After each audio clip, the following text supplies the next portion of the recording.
Hello, today I'm going to be debunking the worst take on Cars 3. This video is by Cinema Sins. This is his worst video ever. I don't usually talk about cars, so this will be a new one for me, but let's get into it.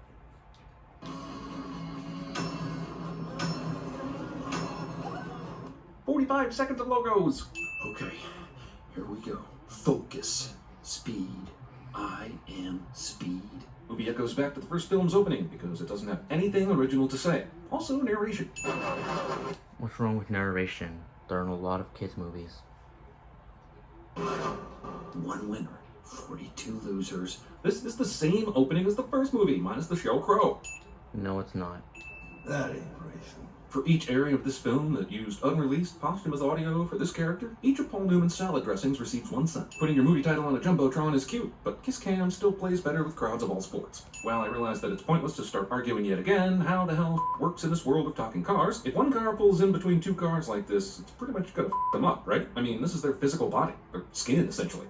And this is just squeezing right in between them, probably doing damage to the equivalent of major organs, just so he can watch a race. Bye, Cap. If we're gonna bring up logic in the Cars universe, then why don't we bring up the logic in Jurassic Park or any other franchise that really makes no sense when you actually think about it? Like, if you apply real world science to Jurassic Park, it makes no sense. Oh, see you next week. I'm pretty sure Cars 4 is going to be about how Cal has had enough and becomes a serial killer. Hey, Bobby. Who is that? He's an ex- Why was that a sin? You just made a joke. Are you all of a sudden putting sins in the movie for jokes you make? generation race car, inexplicably voiced by Armie Hammer. Better than you in every way, but somehow he was built, added to the circuit, and enrolled in this race without you ever hearing about him, or the media even knowing he existed until now? Who is this mysterious newcomer, Jackson Storm? And why is he so mysterious, given his existence represents a massive leap forward in racing technology? Also, naming Lightning's main antagonist Storm is just the amount of lazy I expect from Disney these days. He's mysterious because he's this new racer who all of a sudden just won a race in front of McQueen, who's always won races. So yeah, that's gonna take a lot of fans by surprise when this new guy just all of a sudden beats McQueen, who always wins. Jackson Storm is part of the next generation of high-tech racers, unlike the veterans of yesterday. What, old-timers like this guy? Cars 3, get off my lawn! Storm achieves his top speeds by exploiting the numbers. I refer, of course, to racing data. Moneyball. We've got 6 more next-generation rookies in the field. This is as good a time as any for me to once again ask where these f***ing cars come from. Factories? Are they fitted with personalities in a factory? Stop talking about the logic of these movies because there's no point in bringing it up. Lots of Disney movies and lots of kids movies and lots of adult movies as well also don't make sense with logic applied. 2 former race cars have sex and create a more advanced race car? They're treated like individual people, but this whole next-gen nonsense suggests that they're just machines being created by some big-ass god car in the sky. Cal Weathers, he's hanging up his light years. No comment on that either. Did a bunch of the Pixar creative staff get together and decide that doing a movie about retirement and getting older was what the kids today wanted to see? There was more life in Up, which is a movie that has an old retired guy as the lead character. When I was a kid, I enjoyed it a lot. Also, Cal's retirement kind of made me sad as a kid.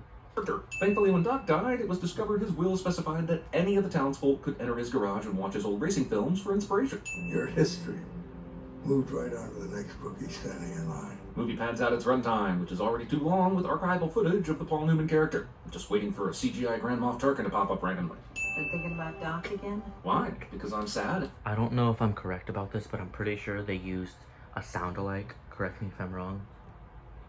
And in Doc's garage, staring at old Doc racing news clippings? You can either take it, or you can do what you've been doing, sitting. Aren't they always in the same position? So couldn't you argue that they're always sitting? Biggest problem with the Cars universe is that the dialogue is full of humanistic expressions that don't fit into the parameters of their universe. I get that after the reception of the second Cars movie, the creators wisely Okay, I get when you apply that logic to it.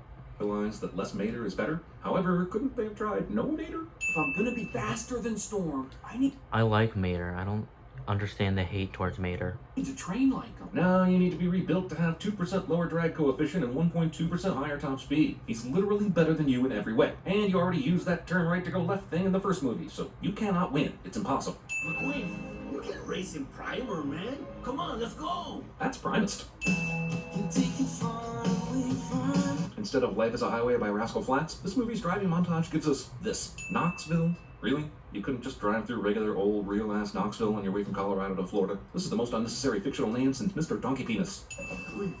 Can you believe that? Paparazzi. Luigi and Guido might be the most culturally insensitive set of autonomous robots since Skids and Mudflap. Electronic suit. With it, we'll be able to track your speed and your vital signs. Things we previously could not track, apparently. Gotta have the next-gen plastic wrap paint job if you want to track a racer's speed. Does it have a phone? Don't be crazy.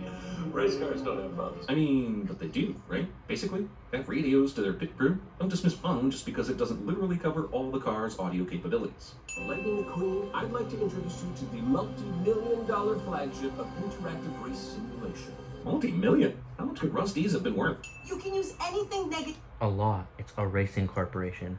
He's also one of the most known racers in the world and wins almost every single time. Do you watch the movie? Or are you just here to make fun of it? Is fuel to push through to the positive. Like the flu, chronic psoriasis, or feline AIDS. What does that shit have to do with this movie? The character insists he's not going to do something, only to do said something in the next scene cliche. Whoa. Shouldn't be this hard, should it? No, it should not. I am fine, Cruz. I can do it. This is the Well, he's always raced on normal tracks, so this high-tech futuristic shit isn't like normal for him. He's used to being able to race and going forward. But right now, it's basically a treadmill situation. You're just standing still. So he's not used to it. Also, the things that plugged into his tires obviously caught him off guard. first movie all over again. Someone's trying to help him, but Lightning is too stubborn to realize it and accept that help. I feel like every time someone at Pixar brought this up during pre-production, they were shouted down by a suddenly apparating group of Disney accountants singing a barbershop version of Pink Floyd's Money. Have jumped a barrier. Did she say barrier or shark? You have crashed. So the simulator has a response set up if you crash into it? How is it even still functioning? You are about to become the biggest brand in racing. We are talking saturation on all continents for every demographic. Movie deals, infomercials, product endorsements. Nice of Pixar to include a scene that pretty much sums up the only reason Cars 3 was made. Get your tires dirty. That's how you're gonna get faster than Storm. Yes, exactly. I mean, sacred dirt, right? I don't ask a lot from my sentient automobile cartoons, but I do ask them to stay away from terrible dialogue and sacred dirt. Usually I get my wish. You're brittle, like a fossil. He is a machine. Just fix and or upgrade him. Well, life's a beach. That would ruin the whole plot of the movie. And then you drive. Oh, okay. Cars 3 recycles the Wall-E joke about the Apple boot-up noise that was only kind of cute in Wall-E. Hey, what was my speed? That made me laugh as a kid.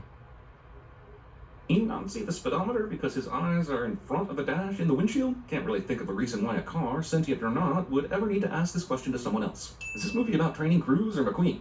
Oh wait, I just realized how this movie's gonna end. Also, Cars 3 is competing with She's only ever used high-tech futuristic stuff. She's never really raced on like real terrain before. She's never actually raced. That's the parallels between them.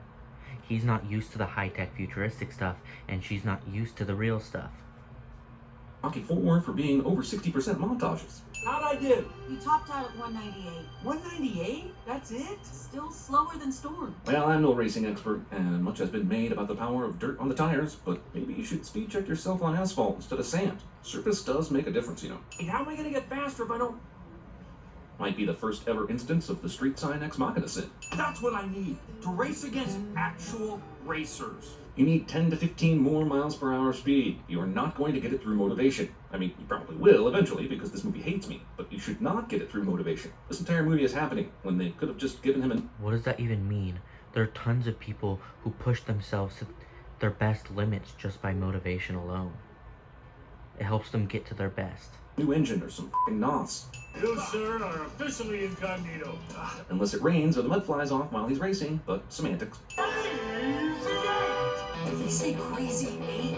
Yep, Lightning entered a small crazy 8-track race without knowing it, because this movie has you by the balls. Also, no way in he can test his top speed on this track, FYI. So basically he entered a race in Vigilante 8. Cruz, this isn't what I thought it was. Come on, follow me and we'll slip out. Have you ever even seen a demolition derby? I wonder how many audience members shared the same sentiment 10 minutes into this movie. Rule number 3, no cursing. It's family night. F***ing goddamn dick bitch ass. That's real mature, dude.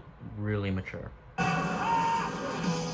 here, boys. We got us a couple of rookies. I'd like to ask our editors, Brad and Chris, totally different Chris, by the way, to find a transparent PNG of a middle finger being flipped and add it to the next couple seconds of the movie footage while also animating it with keyframes to slide back and forth across the screen like a windshield wiper. Okay, as you wish. That's the... Even more mature, dude. That's very mature. I'm talking about. Right off the bat, the school bus and RV keeping up with lightning is bull. Oh my fucking god, an ad, bro. Bro, I'm never visiting at Sam's Club again. Like, you can trust me on that. I'm gonna pause it until the ad ends. Alright, I'm back. Go left, turn right to go left. I'm glad this extended and utterly useless country track race scene found time for yet another callback to the first movie.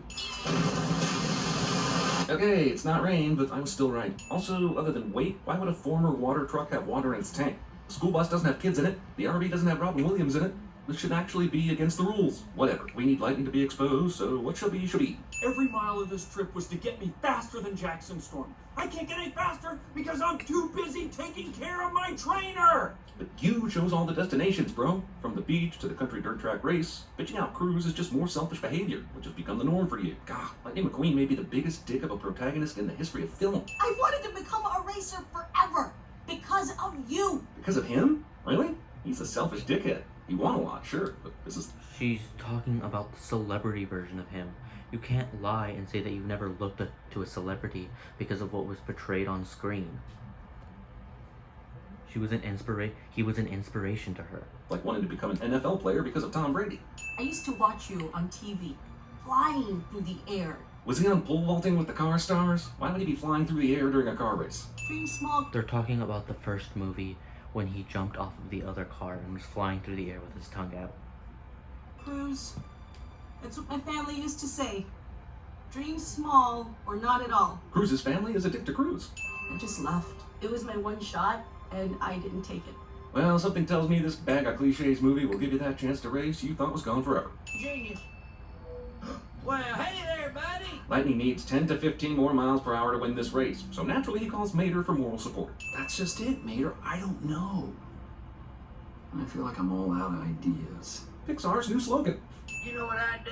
What? I don't know. Pretty sure an early screenplay meeting interaction just made it into the script. I'm sorry. I'm sorry. I'm sorry that I yelled. It wasn't your fault. Some people actually like this movie. Hey, Cruz. That part also made me laugh in the theaters, and I used to play with cars and remake that scene so many times. It's like this movie makes a joke and you call it a sin. Like movies are just not supposed to be funny when they're for kids. You want to check out the home track of the greatest racer ever? Why not? We've got 40 more minutes to kill somehow. Okay, this animation right here, amazing. I'm taking a sin off for a movie I didn't enjoy because of how amazing this is. Lightning slams on the brakes here instead of just steering his car to either side of this truck on the track. Apparently these older cars just like to sit around in a bar and listen to songs about how f***ing old they are. Cars 3 might be the saddest animated movie since Bambi. It's called country music. Most country music is very sad. Life's too short to take no for an answer. Not sure this is the best message for kids without some context. Everything changed when the rookie showed up. How about that? Doc had the exact same thing happen during his career that is happening now to Lightning. What sweet symmetry. I wonder if he did a sweet racing move that Lightning or someone, Cruz, will copy later in the final race. Racing wasn't the best part of Hud's life. Just show parallels. Like, why are you making fun of that in the movie? Like, if you don't like the movie, just say that you don't like the movie. Stop making some entire-ass review calling certain things in the movie sins just because you don't like them. Jesus, they got on the same page at the end of the first movie. Everyone in the world forgets the that is the second movie. Now suddenly they had a father-son relationship off-screen between movies, and Lightning was unaware of how happy this made. Have you watched cartoons at all? Or like, also there's time jumps in a lot of movies, so that could be an explanation. Doc until he saw newspaper clippings. You'll never be as fast as Storm, Finally someone says it. but you can be smarter than him. What? He literally takes the optimum path on every lap and is faster than all cars. You didn't show up in Florida for qualifying, so you'd be starting dead last. What a sin, what a sin. The fact that he f***ed around this whole time and missed qualifying? Or the fact that this movie feels he needs more obstacles to winning than just a rookie car that literally goes faster than him. Literally nothing he's done this entire week has actually done anything to benefit his desire to beat a much faster car. This tractor version of how Simba killed his father is supposedly teaching something to Lightning. Supposedly. Drafting? I've never had to do that. Yeah, that's when you were fast. Now you're slow. But couldn't they just add parts to McQueen to make him faster? They had to repair him after the crash, so why would adding a better engine or something along those lines be such a stretch? No lights. Instinct only. Lights and instinct are not opposites. Instinct is great, but... Okay, back to what he said about replacing an engine or giving him a better engine. In a deleted scene of the original movie, we know that switching engines actually, like, the engine is like their soul. The engine is what makes them them. So switching an engine would just be taking McQueen's personality out of his body. That was also explained in the original pitch for this movie. Even Sherlock Holmes stubs his toe on something in total darkness. Yeah, there's a Bruce Almighty moon in the sky, but this is still some total crap. Also, how is this supposed to help? Is McQueen going to be blindfolded in the next race? Does he have to take down the Death Star because his eyes can deceive him? E.T. called. It's not flattered. Hurry this along, boy! Mac shares the sentiment of anyone who watches this movie. Lightning has a crisis of confidence right before the big race. There are only two ways this movie ends. He regains confidence of that wall flip trick of Doc's and wins, or he loses but finds peace in retirement and starts training Jackson Storm, or maybe Cruz. My money's on the last one, but either will feel cheap. It won't be enough to catch Storm. Considering he started dead last? But how is he catching up with all these other cars? If they're the same variety and build as Storm, then wouldn't they be as fast as him? Dig up that spoiler. No, they're not. Racing tires, you look ridiculous. You are a trainer, remember? Not a racer. Okay, now 100% certain Lightning will accept retirement and train Cruz. Thanks for tipping your hand, movie. No, not me! They're not gonna let you just replace yourself with your trainer mid-race, dude. I mean, wait, they are? This is a cartoon. Obviously, it's not going to be realistic to the real world. That's like saying a spider wouldn't actually give Spider-Man his powers. Like, no shit, dude. Let him do that? Today's the day, Cruz. You're getting your shot. What? I started this race, and you're gonna finish it. Wait, what? So everyone wants to see McQueen get his one last shot of glory, but we're now gonna have to watch Cruz? I don't recall the Rocky movie where after 3 rounds, Rocky put his gloves on Paulie and said, go get him. That can't be legal. The rules only say the number has to be out there. Doesn't say who has to wear it. What? Why are you doing this? You said it yourself. This might be your last chance. Questions that could be asked after the race. Do these cars even understand the concept of a time crunch? Also, what makes Cruz's car type able to compete with these new models? She looks like she's in the same class as McQueen. So how does she end up winning this race? She's not, though. She's a newer model. Especially when she's so behind. Tell her she's a fluffy clown. Or just put a headset on McQueen, since he's her trainer now. And yes, they're gonna do that, but only after 3 of these tell her this moments. Because he's not a crew chief. Cruz follows the psychological cliche of picturing everyone as naked tractors to get over her anxieties, so she can win the race. The movie has already shown her passing more cars than are even in this race. God damn it. Was this contractual? And if it was, Pixar, why did you agree to that stipulation? Intentionally ramming another car into the wall for a half turn of the track should be illegal as This is not bumping. This is attempted murder. Here's that Doc wall flip moon, and I wrote this movie screenplay in my sleep. As you know, we have a long history of great racers. Except for Cal. The movie felt like it had time for one more dig at Cal. Hang on now. Smokey knew they were about to add Lightning to the winners list before the Jumbotron changed. He's f***ing psychic. Why is my name up there? You're the star of the movie, maybe? You did some mediocre racing earlier today. Does it really matter? He decides when he's done racing. That was the deal.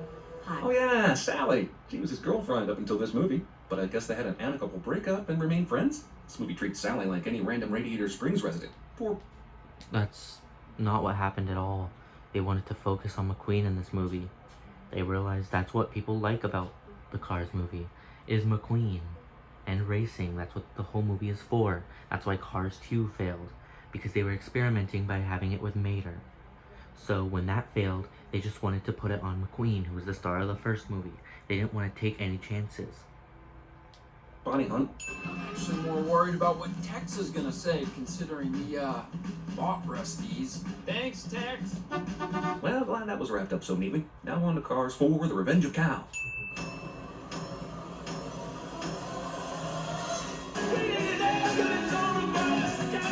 Alright, whatever. Okay, so that was the end of that dumbass review. CinemaSins, if you watch this, I really do like your channel, but come on, man. Why was this such a bad review? Like, why? I'm just... Goodbye.